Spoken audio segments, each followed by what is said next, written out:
raw pepreno ang piston sa tigil pasada na sasamahan na rin ng grupong Manibela. Tatama ng Pasko ng susunod nilang strike na magsisimula sa Lunes at tatagal ng 2 linggo. Diyan tumutok si Maki Pulido. Sa ikalawang araw ng tigil pasada, pahirapan ang pagsakay sa ilang ruta sa Metro Manila kaya maraming na-late sa trabaho o eskwela. Sa May Pasig Mega Market, nagtakbuhan na ang mga stranded na pasahero para mahabol ang modern jeep na madalang ang dating. Dahil hindi makatakbo, hindi makasakay ang mag-asawang senior citizen. Walang masakyan. Naghahabol hihingal pa ako. Pagod na pagod ako.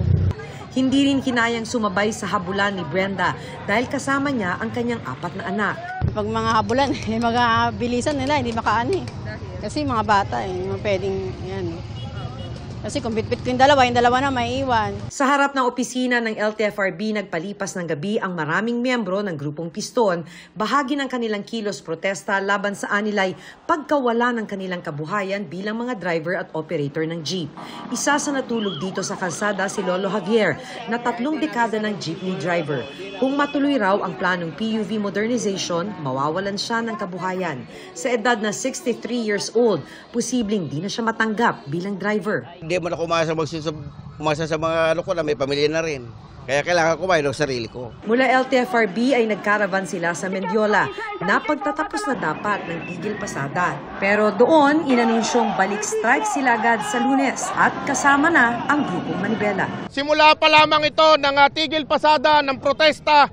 Sa susunod na linggo, ang Piston at Manibela ay magtutuloy-tuloy sa tigil pasada 1 linggo hanggang magpasko o hanggang matapos na itong taon. Deadlock kasi ang usapan ng Piston at LTFRB sa issue ng December 31 deadline sa paghain ng consolidation o pagbuo ng kooperatiba. Paniwala ng Piston, phase out na ang kasunod niyan. Yung inilalako nilang kooperatiba sa ngayon, wala nang hindi nakapangalan sa operator yung unit, hindi nakapangalan sa operator yung kanyang prangkisa.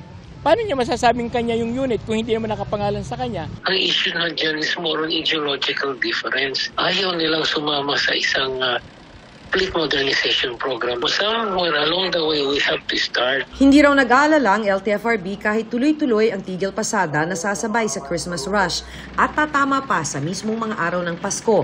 6 na maikling ruta lang daw ang naapektuhan ng 2 araw na tigil pasada na pwede raw punan ng tricycle o ng mga bus at modern jeepney bibigyan nila ng special permit. Kinunde na rin ni Guadis ang paghagis ng pako na ikinabutas ng gulong ng 10 modern jeepney kahapon na nakuhanan ng CCTV. Ayon sa Taguig Police, na-inquest na ang 2 suspect pero iniimbestigahan pa kung may kinalaman ito sa ikinasang tigil pasada. Para sa GMA Integrated News, Maki Pulido, nakatutok 24 oras. Mga kapuso, kasama nyo kami 24 oras. Mag-subscribe sa GMA Integrated News sa YouTube. Sa mga kapuso abroad, bisitahin ang GMA Pinoy TV at www.gmanews.tv.